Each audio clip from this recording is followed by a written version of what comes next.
Le Premier ministre du Cap-Vert, José Ulisses Correa Silva, a réaffirmé l'engagement du gouvernement en faveur de la protection et de l'inclusion sociale au Cap-Vert, reconnaissant le travail des institutions publiques, des ONG, des associations dans la lutte contre la pauvreté et l'exclusion. Déclaration faite lors de la réunion qu'il a présidée sur le thème protection et inclusion sociale tenue le 21 février 2025 à Mindelo dans le cadre de la célébration de la Journée internationale de la justice sociale. Selon Ulisses Correa, des mesures concrètes ont été mises en œuvre, à savoir l'augmentation du salaire minimum, l'accès facile à l'éducation et l'aide au logement, affirmant que l'objectif est de faire en sorte que personne ne soit laissé pour compte.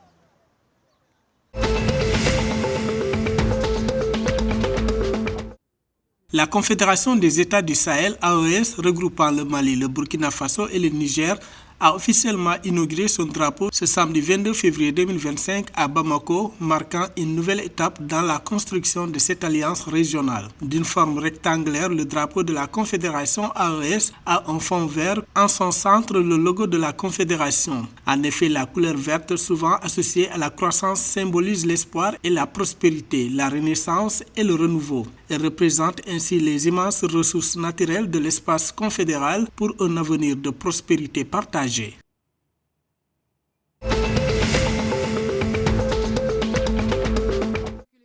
Au Sénégal, le projet de mobilisation des ressources en eau et du bassin versant du Dianidia Bolong Promorène a été officiellement lancé vendredi 21 février 2025 à Koungheul, dans la région de Kaffrine, centre du Sénégal. Cette initiative audacieuse du gouvernement sénégalais, financée à hauteur de 36 milliards de francs CFA grâce au soutien de la BID, vise à renforcer l'indépendance alimentaire du pays. Selon Bassirou Diomaye Faye, le chef de l'État, ce projet permettra l'aménagement annuel de 12 000 hectares, offrant ainsi un apport considérable à la production agricole nationale.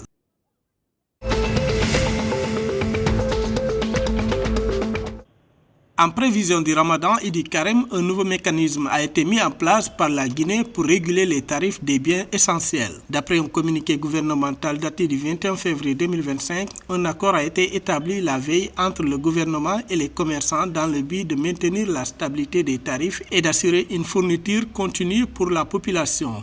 Ce dispositif établit les tarifs de divers produits indispensables, y compris le riz, le sucre, l'huile végétale, les oignons, la viande bovine et le poulet.